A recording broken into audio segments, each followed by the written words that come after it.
nessa diretriz ele coloca aqui uma sugestão de como que a gente vai ver qual que é o cenário clínico, né, dessa cardiomiopatia. Então, só para a gente comentar aqui, são 3 coisas que a gente acaba seguindo no pathway, né, na jornada do paciente, que a gente vai avaliar então primeiro. Quais são os sintomas daquele paciente? Então, aqueles sintomas de C, então, por exemplo, dispneia, síncope, pode ter dor torácica, parada cardíaca, por exemplo. Então, entender qual que é o sintoma do paciente, avaliar o exame físico também, avaliar os achados incidentais, ele coloca. Então, como, por exemplo, olha o eletro, vê se tem alguma arritmia, se tem um PR curto, se tem sinal de sobrecarga, por exemplo, também. E também avaliar também na ausculta, exame físico, alguma outra coisa que te sugira. Então, tem uma alteração na pele, será que pode ser uma doença de Fabry, alguma outra coisa assim? Doença do túnel do carpo, pensando em amiloidose. E depois a gente vai falar do screening familiar. Então, acho que esses 3 pilares aí são o cenário clínico inicial que a gente vai acabar comentando para falar sobre rastreio, para fazer investigação em cascata, que a gente vai comentar tudo isso aí mais adiante, né? Seriam as maneiras como o paciente pode chegar pra gente, né? Opa, perdão. Acho que é importante isso, Zé, porque quando a gente está na época da formação de clínica médica, a gente pensa muito no diagnóstico diferencial, né? A gente não pensa em doenças, a gente pensa em diagnóstico diferencial. O paciente chegou no pronto-socorro com febre, eu vou pensar em tais hipóteses, etc, etc.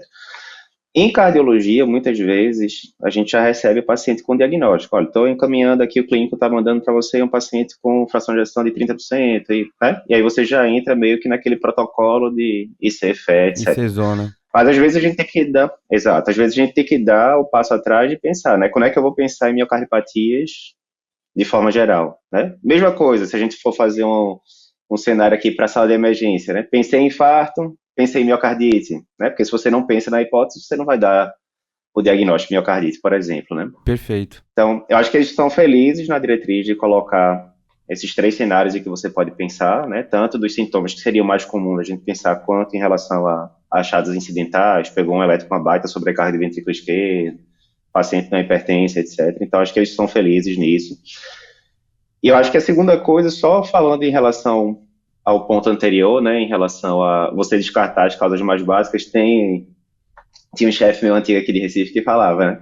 Primeiro o comum do comum, depois o incomum do comum e assim por diante até chegar no raro do raro, né?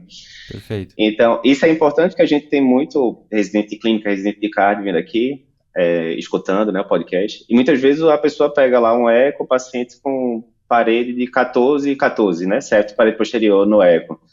Devo pensar logo na cardiomiopatia hipertrófica, né, genética, tá de cara? Não, né? 300 vezes mais comum ser um paciente hipertenso, depois um pouquinho mais distante, é muito mais comum ser um paciente com estenose aórtica. Então, ratificando o que o Vinícius falou, você tem que descartar o comum do comum antes, né? O comum do comum, por exemplo, na hipertrofia, é o paciente ser hipertenso, mal controlado, né? Que a gente sabe que prevalência é altíssima na população, né? Então, outro ponto importante da diretriz, eles enfatizarem isso, que você tem que descartar as coisas mais comuns antes, né? E, além disso, também ele dá um peso também nessa diretriz na parte da genética, né? Que a gente vai discutir isso mais adiante também. Mas eles comentam muito isso. A gente descarta o básico, depois a gente também avalia os fenótipos, depois a gente também avalia a parte da genética. Eu acho que é legal comentar isso lá, porque você falou dos alunos, porque a gente acaba, entre aspas, pensando no diagnóstico sindrômico, né? E eu trabalho assim, por exemplo, hipertensão. Chega um paciente com hipertensão, o mais comum é que seja uma causa primária, né? Mas a gente sempre tem que lembrar que tem as causas secundárias, e aqui também. Chegou um paciente com insuficiência cardíaca, tem que lembrar de descartar as principais causas. Descartei as principais causas, legal. Agora eu tô com uma IC que eu não tenho uma etiologia muito bem definida. E aqui que essa diretriz vai nos auxiliar bastante nessa situação, porque ela é bem comum, né? A gente pega, pelo menos na nossa prática lá, a gente vê muitos pacientes que chegam sem um diagnóstico muito bem definido, né? Quantas vezes, e na época da residência isso, né? A e C, o hashtag, né?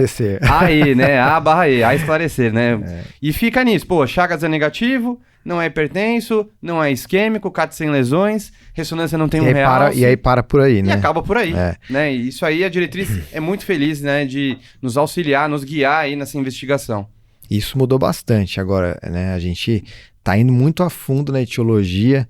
da insuficiência cardíaca, para tentar realmente achar uma causa e fazer o tratamento específico, né? E também, logicamente, se a gente acha uma causa genética, fazer o rastreio familiar, e aí acho que isso puxa esse tópico que você falou, como o paciente se apresenta e como que a gente vai acionar os nossos red flags para miocardiopatias. Essa diretriz também foi muito feliz em colocar essa via do screening familiar. Então, o paciente que chega com o genótipo positivo, porém com o fenótipo ainda não manifesto. Então, como que a gente vai lidar com esse paciente? Como que a gente vai seguir a investigação diagnóstica? Então, bem interessante também a diretriz abordar esse ponto.